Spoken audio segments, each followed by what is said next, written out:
सबसे पहले आप सभी को मेरा प्यार भरा प्रणाम। मैं हूं पूनम और स्वागत है आपका मेरे चैनल में। तो चलिए आज देखते हैं कि घर में किस तरह से आईब्रो बनाएंगे नॉर्मल चेयर में। सीजर से मैंने सीधे सीधे पहले ये जो एक्स्ट्रा हेयर थे ऊपर इनको कट कर लिया। टेढ़ा हमको सीजर नहीं करना है, एक साइज में हमको सीधा रखना है सीजर को और इसको कट कर देंगे। उससे हमें जो ऊपर वाली शेप बनाने में है वो हेल्प होगी। कोई कोई इन जो एक्स्ट्रा हेयर है इसको लास्ट में कट करता है जिससे हमें शेप का पता नहीं चलता है। सबसे पहले हम लोग लगाएंगे पाउडर। पाउडर लगाने से क्या होता है, क्यों आईब्रो बनाने में पाउडर लगाते हैं? क्योंकि हमारे जो भी पसीना वगैरह होता है या हमारे फेस पे अगर पानी वगैरह हो तो उससे हम जब धागे से बाल को खींचते हैं तो हमें पेन भी होता है और वो छूटता भी है। पसीना वगैरह ना हो, गीला ना हो, तो इसलिए हम लोग पाउडर लगा के उस मॉइस्चर को ख़त्म कर लेते हैं। मैंने एक नॉर्मल चेयर उस पर एक तकिया रख दिया है जिससे कि गर्दन रखने में हमारे क्लाइंट को काफ़ी कंफर्टेबल होगा। ये मेरी बेटी है, मैं उसके आज आईब्रो बना रही हूँ। अपने क्लाइंट को सबसे पहले हम लोग बताएंगे कि आईब्रो को किस शेप में पकड़ना है। अगर पकड़ने का ही शेप गलत होगा, क्योंकि क्लाइंट को आंख बंद करके रहता है तो उसको कुछ पता नहीं चलता है कि किस तरह से आईब्रो की शेप देनी है, मतलब वो किस तरह से पकड़ेगा। अगर आईब्रो टेढ़े से पकड़ेंगे तो हमें शेप का कुछ भी पता नहीं चलता है। छोटी छोटी बातें हैं जिनको हम ध्यान में रखते हुए आईब्रो बना सकते हैं। तो यहाँ पर उसको दर्द भी हो रहा था और दर्द तो होगा ही, बच्चे हैं, अभी कुछ दिन ही हुए उसको आईब्रो बनाते हुए, 2-3 बार ही उसने आईब्रो बनाया तो पेन भी होता है। इस तरह से धागे को मैंने घुमाया, कैंची जैसे बनाया। अब मैं एक जगह में रख रही हूँ और पीछे खींचना है इस तरह से एक लाइन जैसे, और उसके बाद एक एक हेयर को निकालने हैं। मैं वीडियो को कोई फास्ट नहीं कर रही हूँ क्योंकि अगर सीखना है तो फास्ट करने से पता नहीं चलता है। बिल्कुल मैंने वीडियो को स्लो कर रखा है, जितना चलाया है धागा उससे भी स्लो करके मैं दिखा रही हूँ क्योंकि आपको एक एक जो बाल निकले उसका पता लगे। और यहाँ पर मेरा धागा टूट गया था, उसके बाद मैं जो है वो आईब्रो बनाने लग गई। उसके बाद मैं कैमरा ऑन करना ही भूल गई तो नीचे का शेप बना दिया। वो नीचे का शेप किस तरह से बनाना है वो मैं दूसरे आईब्रो में आपको दिखाऊंगी।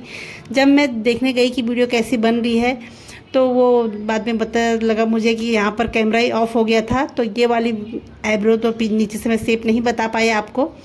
अभी मैं ऊपर का दिखा लेती हूँ। एक एक हेयर को हमें इस तरह से निकालना है और जब हम प्रैक्टिस करेंगे तो हमें धीरे धीरे इस लाइन का भी पता चलने लग जाएगा। एक आईब्रो हमेशा आगे से बनती है और एक आईब्रो पीछे से बनती है। नॉर्मल जब हम लोग काम करते हैं तो अपने कंफर्ट में करते हैं, लेकिन जब कैमरा लगा लेते हैं तो काफ़ी दिक्कत होती है वो सब शूट करना।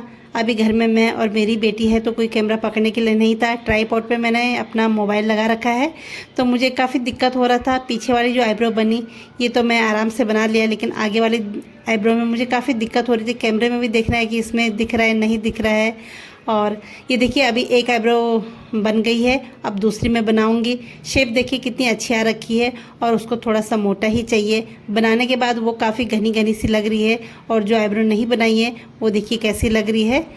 तो चलिए अब मैं इस वाली को अच्छे से दिखाती हूँ।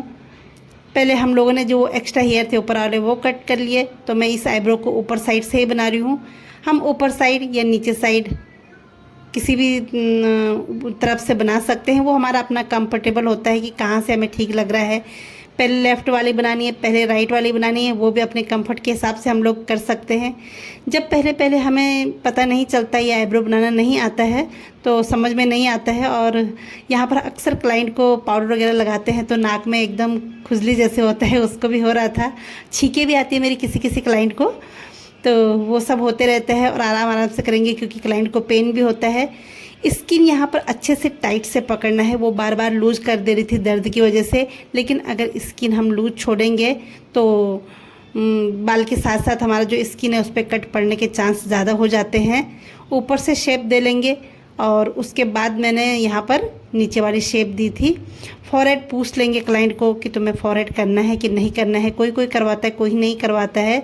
और बीच बीच में मैं आईब्रो को इस तरह से उंगली से शेप दे रही थी क्योंकि धागे से कभी इधर कभी उधर हो जाता है तो टेढ़ा होता है। और जैसे कि मैंने बताया मैंने मोबाइल लगा रखा था ट्राईपॉड पे तो मुझे काफ़ी दिक्कत हो रही थी। तो चलिए अभी नीचे वाला मैं आईब्रो बना लेती हूँ। धागे को हमें पीछे की तरफ को लाना है और फिर उसमें ऑटोमेटिक बाल फंस जाते हैं तो वो खींचकर हमने आगे ले जाना है। इसी तरह से एक लाइन क्रिएट होती है और पहले पहले बहुत हार्ड लगता है, लेकिन जब हम बनाते रहेंगे तो ये भी एक इजी लगता है और हमें खुद ही आइडिया लगने लग जाता है कि किस तरह से सीधा होगा। देखिए मैं जिस तरह से धागा रख ली हूँ। आप लोग को अगर प्रैक्टिस करना है, आप लोग नए नए हैं तो अपने जो पैर के बाल हैं उनको निकाल कर पहले धागा चलाना सीखिए। शेप निकालनी तो हम लोग बाद में सीख लेंगे, पहले नॉर्मल धागा चलाना आना चाहिए।